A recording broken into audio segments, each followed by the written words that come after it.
Assalamualaikum warahmatullahi wabarakatuh.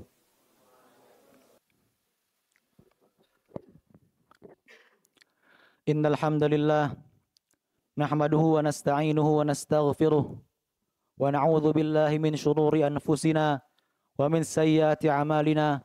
May yahdihillahu fala mudilla lah wa may yudlil fala hadiya lah. Ashhadu an la ilaha illallah wahdahu la syarika lah wa ashhadu anna Muhammadan 'abduhu wa rasuluh alladzi la rasula wa la nabiyya ba'dah. Amma ba'du. Fa inna asdaqal hadithi kitabullah wa khairul hadi hadi Muhammadin sallallahu alaihi wasallam wa syarrul umuri muhdatsatuha wa kullu muhdatsatin bid'ah wa kullu bid'atin dhalalah wa kullu dhalalatin finnar. Ma'asyiral muslimin, qala Allah ta'ala ya ayyuhalladzina amanu taqullaha haqqa tuqatih wa la tamutunna illa wa antum muslimun. يا أيها الناس اتقوا ربكم الذي خلقكم من نفس واحدة وخلق منها زوجها وبث منهما رجالا كثيرا ونساء واتقوا الله الذي تساءلون به والأرحام إن الله كان عليكم رقيبا. Ma'asyiral muslimin, sidang jamaah Jumat yang dirahmati Allah Subhanahu wa taala. Pertama-tama marilah kita bersyukur kepada Allah Subhanahu wa taala yang telah memberikan kepada kita nikmat yang begitu banyak. Di antaranya kita bisa berkumpul dalam menjalankan sholat Jumat ini. Salawat dan salam tak lupa kita sampaikan kepada baginda kita Muhammad sallallahu alaihi wasallam. Khatib mewasiatkan diri khatib pribadi dan juga kepada para hadirin agar bertakwa kepada Allah Subhanahu wa taala. Karena takwa itu bukan sekedar ucapan. Takwa bukan sekedar tulisan. Tapi takwa sebenarnya adalah kepercayaan dalam hati dan juga diiringi dengan lisan dan amal dengan anggota badan. Demi Allah, wahai saudaraku, kita semua berada dalam kenikmatan yang sangat besar. Demi Allah, anak katakan kita semua berada dalam kenikmatan yang sangat besar. Kenapa? Karena Allah Subhanahu wa taala memilih kita untuk belajar ilmu agama. Allah memilih kita di antara banyak makhluknya di luar sana yang membuat kita bisa belajar agama. Allah tuntun kita untuk bisa belajar agama. Mengapa para hadirin sekalian? Karena ilmu agama ini adalah ilmu yang sangat penting. Ini adalah warisan para nabi. Antum bayangkan, jika antum diajarkan oleh presiden, antum ber-30, diajarkan oleh presiden bagaimana cara mengurus negara, bagaimana cara mengurus masyarakat.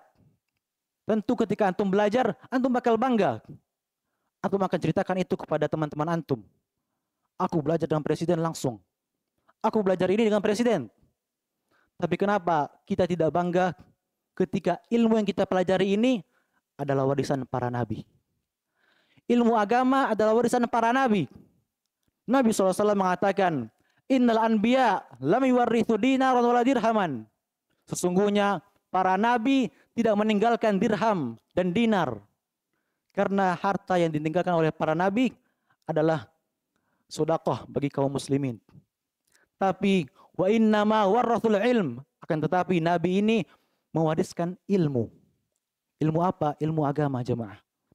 Faman akhadhaha faqad akhadha bihadhin wafir.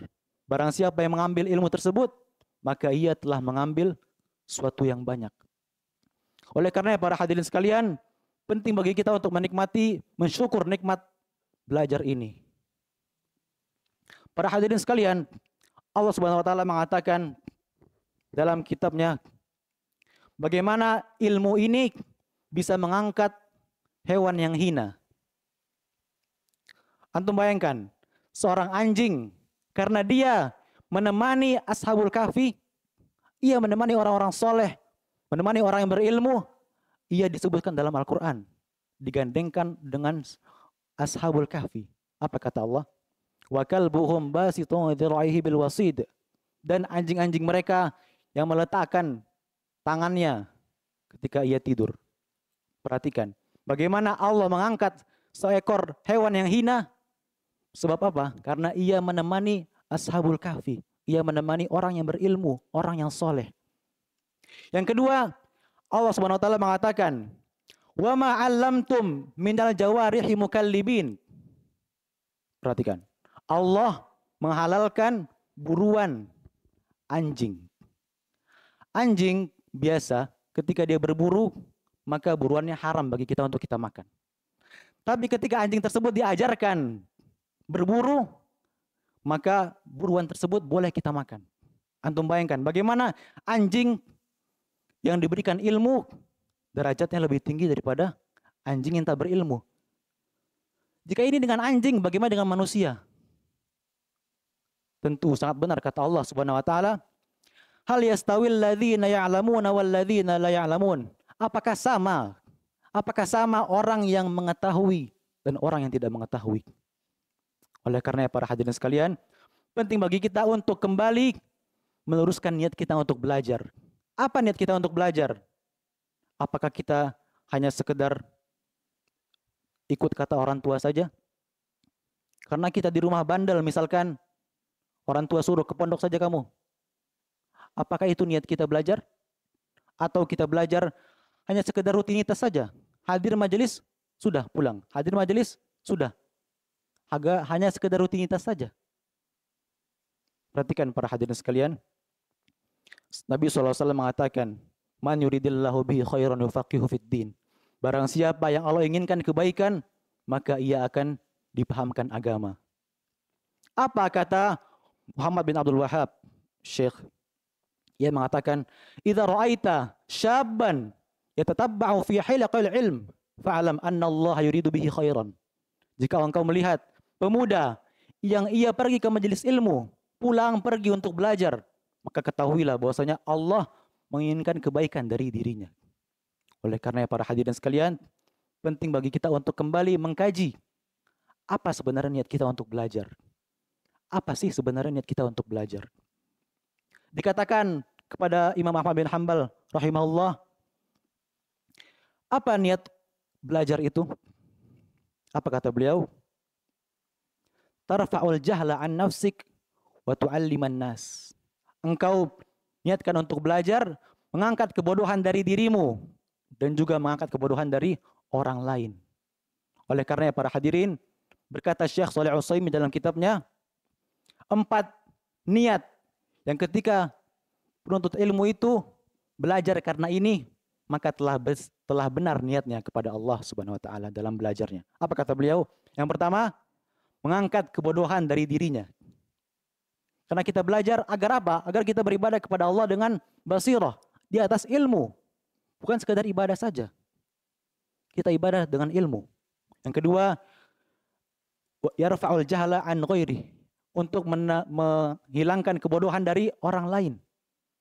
Karena kita belajar pertama untuk diri kita dan juga untuk orang lain. Yang ketiga, ihya'ul ilm. Untuk apa? Untuk menghidupkan ilmu. Karena ilmu kalau tidak diajarkan maka akan hilang. Ini adalah sunnah para nabi. Ilmu ketika tidak diajarkan maka akan hilang. Makanya sebagian syekh mengatakan, sungguh dalam kajian itu, dalam belajar itu, terkadang pengajar lebih butuh kepada itu daripada murid yang belajar. Mengapa? Karena pengajar itu ketika dia mengajarkan ilmu, maka otomatis secara terpaksa dia harus mengulang lagi ilmunya. Harus ia murjaah lagi. Maka terkadang lebih banyak faedahnya orang yang mengajarkan ketika dia mengajarkan daripada orang yang belajar. Karena sebelum dia belajar, sebelum dia mengajarkan, maka ia harus menyiapkan dulu pelajarannya, membuka kitab, belajar, dan murojaah. Karena ilmu ketika tidak diajarkan maka akan hilang. Sebagaimana Allah Subhanahu wa taala mengatakan, "Anfik yunfik alik." Nabi SAW mengatakan, infakkanlah, maka Allah akan infakkan kepadamu. Dan masuk di dalamnya ilmu. Jika engkau menginfakkan ilmu engkau, maka Allah akan menambahkan ilmu itu kepada engkau. Yang keempat para hadirin sekalian adalah untuk diamalkan. Ilmu dipelajari untuk diamalkan. Bukan sekedar dipelajari saja. Kalau kita tidak mengamalkan ilmu, lantas apa bedanya kita dengan orang-orang Nasara? Apa beda kita dengan orang-orang Yahudi? Orang Yahudi, Allah katakan, dia belajar, dia mengetahui ilmu, tapi ia tidak mengamalkannya.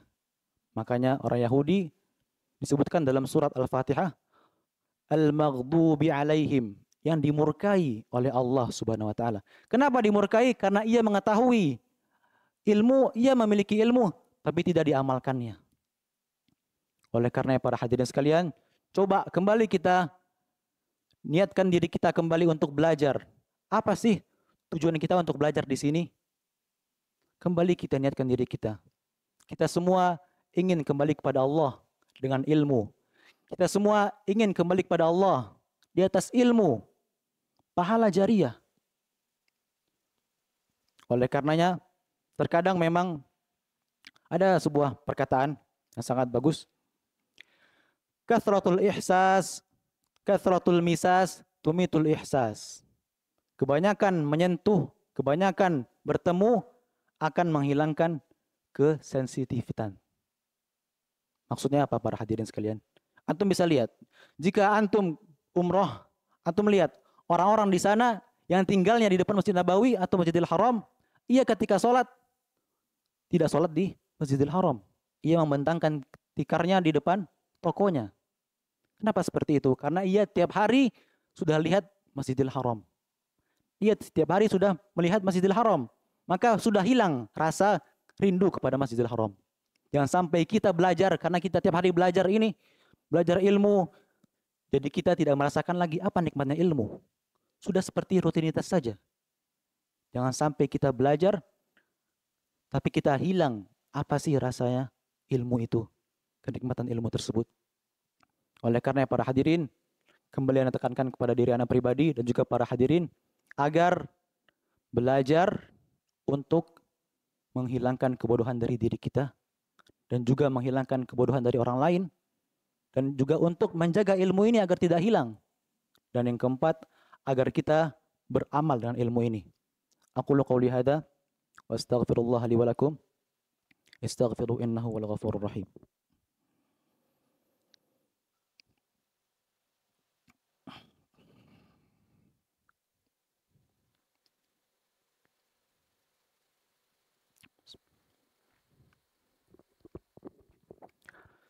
Alhamdulillahi ala ihsanih wa syukru lahu ala taufiqihi wa amtinanih. Asyhadu an la ilaha illallah wahdahu la syarika lah ta'ziman li sya'nih wa asyhadu anna Muhammadan abduhu wa rasuluhu da'i ila ridwanih. Allahumma shalli ala Muhammad wa ala ali Muhammad wa ala ashabi wa ikhwani. Usi nafsi wa iyyakum bittaqwallah faqad fazal muttaqun. Perhatikan para hadirin sekalian. Ketika seseorang telah mencintai ilmu, maka ia akan mendapatkan surga dalam hatinya. Ia akan merasakan surga dalam dadanya. Karena ia tahu ilmu ini adalah sumber kebahagiaannya. Dikatakan kepada Malik bin Dinar, ia mengatakan, kharaju ahlud dunya minad dunya wa lam yadhuqu atyaba ma fiha. Telah keluar orang-orang ahli dunia dari dunia tanpa mereka merasakan apa yang paling lezat dari dunia. Dikatakan kepada beliau, apa itu hal yang paling lezat dari dunia? Apa kata beliau? Ma'rifatullah, mengenal Allah. Para hadirin sekalian, mengenal Allah adalah yang paling lezat di dunia. Dikatakan juga, Syekhul Islam Ibnu Taimiyah rahimahullah ta'ala mengatakan, ketika dia di penjara, ia mengatakan, madza yaf'alu bi a'dai? Dia mengatakan, apa yang dilakukan oleh musuh-musuhku? Inna jannati fi sadri. Sesungguhnya surgaku dalam dadaku. Maksudnya apa para hadirin? Ketika seorang sudah belajar, ilmunya sudah masuk dalam hatinya, maka ia akan merasakan surga yang sangat nikmat di dalam hatinya para hadirin sekalian. Sebagaimana dikatakan lagi oleh para salaf, apa kata beliau? Inna fil dunya jannatan man lam yadkhulha lam yadkhul jannatal akhirah. Sesungguhnya di dunia itu ada surga. Barang siapa yang belum memasukinya, maka ia tidak akan masuk ke dalam surga akhirat. Dikatakan apa itu? ma'rifatullah, mengenal Allah. Dan ini para hadirin sekalian, semuanya butuh dengan ilmu. Mengenal Allah, mengenal Nabi, mengenal agama Islam, butuh dengan ilmu. Semoga khutbah singkat ini kembali menyemangati diri kita untuk belajar, kembali meluruskan niat kita untuk belajar. Apa sih niat kita untuk belajar? Apakah sekedar rutinitas saja? Apakah hanya sekedar mengisi waktu luang saja? Semoga Allah Subhanahu wa taala mengampuni kita dan juga mewafatkan kita dalam istiqamah, dalam menuntut ilmu. Innallaha wa malaikatahu yusalluna 'alan nabi ya ayyuhalladzina amanu sallu 'alaihi wa sallimu taslima. Allahumma salli 'ala Muhammad wa 'ala ali Muhammad kama shallaita 'ala Ibrahim wa 'ala ali Ibrahim innaka Hamidum Majid. Allahumma barik 'ala Muhammad wa 'ala ali Muhammad kama barakta 'ala Ibrahim wa 'ala ali Ibrahim innaka Hamidum Majid. Allahumma ighfir lil muslimina wal muslimat wal mu'minina wal mu'minat al ahya'i minhum wal amwat innaka sami'un qaribun mujibud da'wat. Amin ya qadhiyal hajat. Allahumma rabb Jibril wa Mikail wa Israfil fatir as-samawati wal ard alimul ghaibi wasy-syahadah anta tahkumu baina ibadika fima kanu fihi yakhtalifun ihdina lima ikhtalafa fihi minal haqqi bi'idhnik innaka tahdi man tasha'u ila siratin mustaqim. Rabbana zalamna anfusana wa illam taghfir lana wa tarhamna lanakunanna minal khasirin. Allahumma ansur ikhwanana al-muslimina fi Palestin. Allahumma ansur ikhwanana al-mujahidina fi Palestin. Allahumma ansur ikhwanana al-mustad'afina fi Palestin wa fi kulli makan wa fi kulli zaman. Rabbana atina fid dunya hasanah wa fil akhirati hasanah wa qina adzaban nar. Wa sallallahu ala sayyidina Muhammad wa ala alihi wa ashabihi ajma'in. Walhamdulillahirabbil alamin. Aqimus shalah.